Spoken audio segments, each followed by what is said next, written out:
সিআইএর agent পরিচয় দেয়া বাংলাদেশি বংশোদ্ভূত মার্কিন নাগরিক এনায়েত করিম চৌধুরীর সাথে নবগঠিত রাজনৈতিক দলের সংশ্লিষ্টতা নিয়ে সম্প্রতি বিভিন্ন জাতীয় দৈনিকে সংবাদ প্রকাশিত হয়।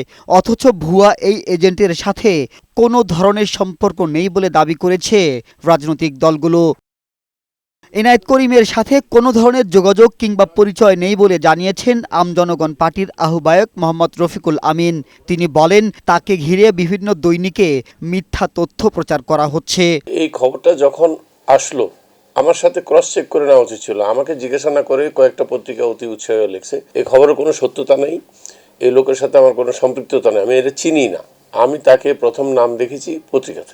রাজনৈতিক দলের নিবন্ধন যখন চূড়ান্ত পর্যায়ে, ঠিক সেই মুহূর্তে এমন সংবাদ প্রতিহিংসার বহিঃপ্রকাশ বলে দাবি করেন রফিকুল আমিন। আর বলা হচ্ছে আমি নাকি প্রচুর টাকার মালিক, টাকা পাওয়ার দেখাচ্ছি। এনারা কি জানেন না যে আমাদের এখন পর্যন্ত ব্যাংক অ্যাকাউন্ট এবং আমার ব্যক্তিগত ব্যাংক অ্যাকাউন্ট, আমার প্রপার্টি সব সরকারের কাস্টডিতে আছে। আমরা তো রীতিমতো মানুষের থেকে লোন করে চলতেছি সে 9 মাস ধরে। যারা এগুলো বলে বেড়াচ্ছে দুই কারণে। একটা হচ্ছে একান্তই রাজনৈতিক প্রতিহিংসা।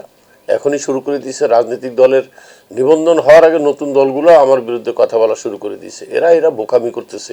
এছাড়া জনতা পার্টি বাংলাদেশ সহ অন্য দলের নেতারা এনায়েত করিম নামের কাউকে চেনেন না বলে দাবি করেছেন। ভুয়া এই এজেন্টের দেয়া তথ্য সত্য হয় কিভাবে, প্রশ্ন তোলেন দল দুটির নেতারা। মাবুদ আজমি, বৈশাখী সংবাদ, ঢাকা।